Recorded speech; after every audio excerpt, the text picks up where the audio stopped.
So hi guys, welcome back. I'm Barry. Today we're going to talk a little bit about lazy beds and give you an update. We've installed nearly 300 feet by 3 foot of lazy beds here. We've been growing potatoes, we've just planted some onions, some brassicas, and we have plans to plant squashes, corn and some other things in our lazy beds. So we're going to look at what we've learned after installing these lazy beds, and I'm going to talk a little bit about what I might have done different or what I think I might do in the future in terms of lazy beds. Let's have a look. So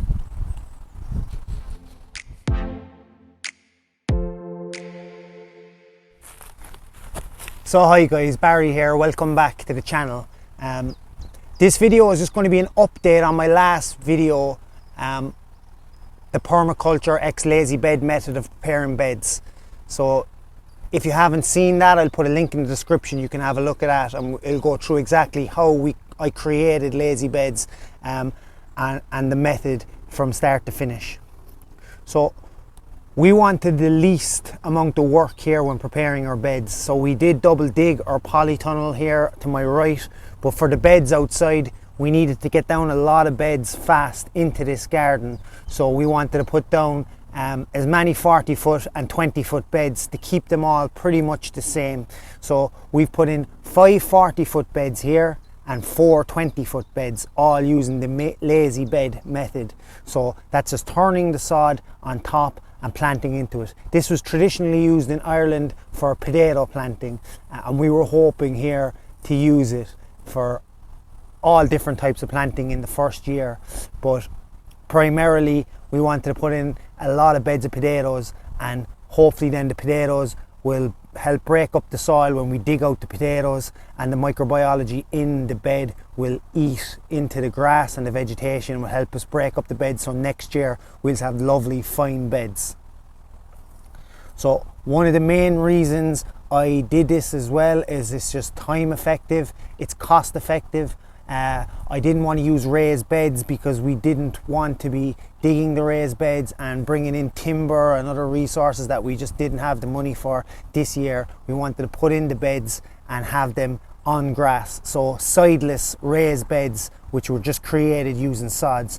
This was another reason for this, is it doesn't give homes for slugs and snails to hide behind. But we'll talk a little bit there now in a minute about one of the major issues with lazy beds, which can actually be slugs and snails. So here we have 4 40 foot beds that we laid down. These pretty much were laid down over 2 days, so it is quite fast, and they were spaced out. Maybe I'd imagine it took me roughly about 6 hours over 2 days to lay down. So a 40 foot bed, you're talking about an hour and a half to lay down a 40 foot bed, which is massive compared to the difference in time. To lay down 30 foot by 1 meter beds in the polytunnel, I done 4 of them. By comparison, that took me the whole month of December and some of January, so it probably took me 4 weeks, and it was back-breaking. So this is much easier, but it's not easy. It's quite back-breaking as well at the same time to get the beds down, so don't be fooled by the name, it's not too lazy. So what we did then, we planted in our potatoes, and as you can see here now, most of the potatoes after coming up, they've been planted about 4 weeks ago and they're coming up. Some of the beds we opted to put down cardboard and some municipal compost that we were able to get our hands on. By comparison, the other ones on the other side here, they're the exact same planting and spacing of potatoes without the cardboard or the compost, just so we can see the difference between them. And they both pretty much look the same at this point, and this is really designed for potatoes. They look absolutely great.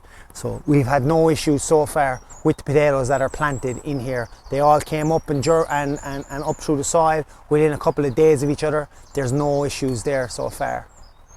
So we look now at some of the beds that we had a bit of an issue with, and we're not having the same success with. Okay.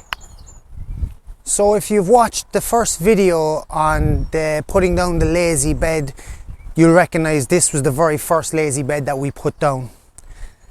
Since then we've actually halved it in size, and we've covered back over the first section of it. So as you might know with lazy beds, what you're doing is you're creating a channel all around the bed, which is going to turn into your walkway. For us, we're at the end of a valley here, so drainage can be a bit of an issue. So what we found in early February and the start of March, when we put down this bed, we were getting heavy rain, and the channel at the end was completely filling with water. So it was becoming quite waterlogged. So we made the decision to cover back over the first half of the lazy bed and just use the 20-foot section here behind us. So we're going to plant some squashes and some sweet corn in here and see how they get on. So here now, this was the next section we dug out. These are 20-foot by 3-foot beds. So the soil was quite diverse here in our garden as well. Some of it is really rocky and stony, some of it is quite loamy, some of it is heavy clay, because this was on a massive incline. So the people that built the house leveled out this soil and dumped whatever different types of soil in here. Some of it is nothing but stone, but this section here was quite nice. So when we put in the lazy beds, we were able to take a lot of soil from the pat and put it on top, and I felt that it would be suitable for growing other kinds of crops. So we started off, we planted about 4 weeks ago, we planted onions in this bed. The onion sets themselves, the actual ones we planted in sets, seem to be doing great, but the steurons that we planted in cells for some reason have been totally wiped out and eaten. We also planted Red Baron seeds in cells, and the Red Baron has been left untouched. So the Red Baron seems to be doing fine. The steuron seeds were wiped out, and the steuron sets that we planted seem to be doing fine as well. So whatever pest is in here seems to be eating the steuron seeds, the stuff grown from seed. So there is some learning in that as well, I suppose. Grow from sets, or don't grow steuron from seed.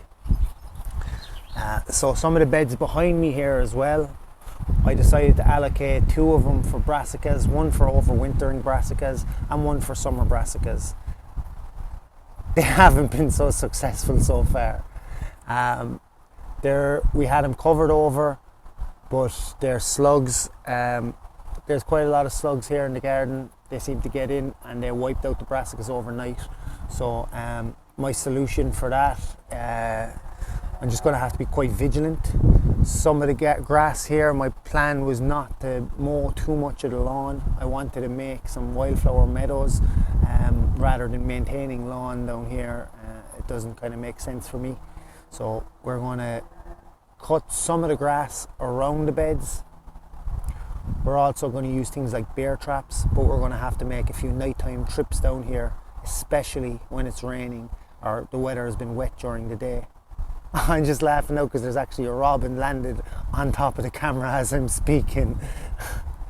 He's just flying off camera now. So the plan is to come down, do a few slug hunts late at night, come down with headlights on and get the population, cull the population of snails as best we can. We done something very similar inside the polytunnel, where we check under all the pots and kill whatever snails we have. So another important thing as well, I suppose, for us is to not leave anything out, any stones or planks or anything like that that are habitats for snails.